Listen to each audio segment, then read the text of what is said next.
चिन्नास्वामी के मैदान पर जो हुआ उसे क्रिकेट मैच कहना क्रिकेट का अपमान होगा। दरअसल कल रात बेंगलुरु के शेरों ने चेन्नई के बूढ़े शेरों को पिंजरे में बंद करके ऐसी परेड निकाली कि देखने वालों का हंसते हंसते पेट फूल गया। पीली जर्सी पहनकर मैदान पर उतरे चेन्नई के धुरंधर खिलाड़ी किसी आईपीएल टीम के सदस्य कम और गार्डन में टहलने आए रिटायर्ड अंकल ज्यादा लग रहे थे।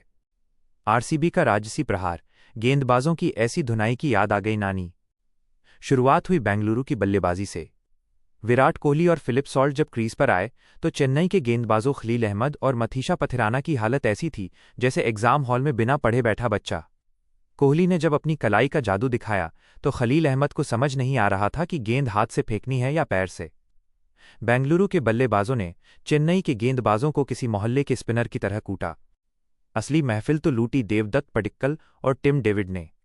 पडिक्कल ने जब छक्के जड़ना शुरू किए तो चेन्नई के फील्डर ऐसे दौड़ रहे थे जैसे बस छूट रही हो, लेकिन गेंद तो स्टेडियम के बाहर जाकर रुक रही थी।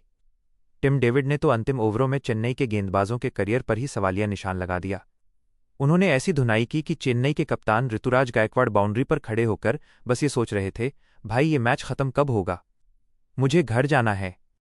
चेन्नई का कॉमेडी सर्कस, बल्ला था या हाथ में बेलन। अब बात करते हैं उस नज़ारे की जिसने चिन्नास्वामी को हंसने का मौका दिया, चेन्नई की बल्लेबाजी। लक्ष्य का पीछा करने उतरी चेन्नई की टीम ने बल्लेबाजी नहीं बल्कि तू चल मैं आया का नाटक पेश किया। कप्तान ऋतुराज गायकवाड़ पहले ही ओवर में आउट होकर ऐसे पवेलियन भागे जैसे पीछे कोई कुत्ता पड़ा हो। कप्तान साहब का विकेट गिरते ही बाकी टीम ने भी कसम खा ली कि हम तो बस ड्रेसिंग रूम का बड़ी ई चेक करने आए थे। सबसे ज्यादा मजाक तो उन खिलाड़ियों का उड़ा जो खुद को फिनिशर कहते हैं। शिवम दुबे जब क्रीज पर आए तो लगा शायद कुछ होगा, लेकिन वे तो गेंद को ऐसे घूर रहे थे जैसे पुरानी उधार मांगने वाला कोई पड़ोसी हो। गेंद कहीं और जा रही थी और दुबे जी का बल्ला कहीं और हवा में लहरा रहा था।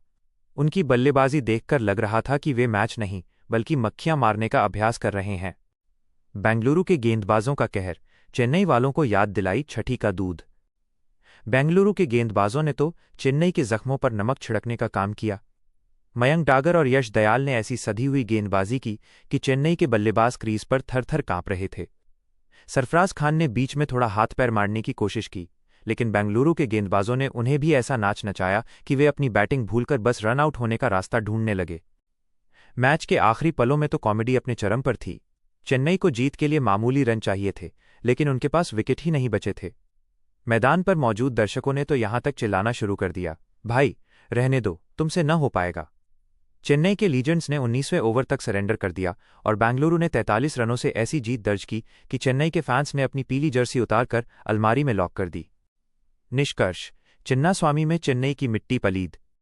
कुल मिलाकर ये मुकाबला नहीं बल्कि चेन्नई सुपर किंग्स की बेइज्जती का महाकुंभ था। बेंगलुरु के बल्लेबाजों ने उन्हें जमकर धोया तो गेंदबाजों ने उन्हें रुला रुलाकर बाहर किया।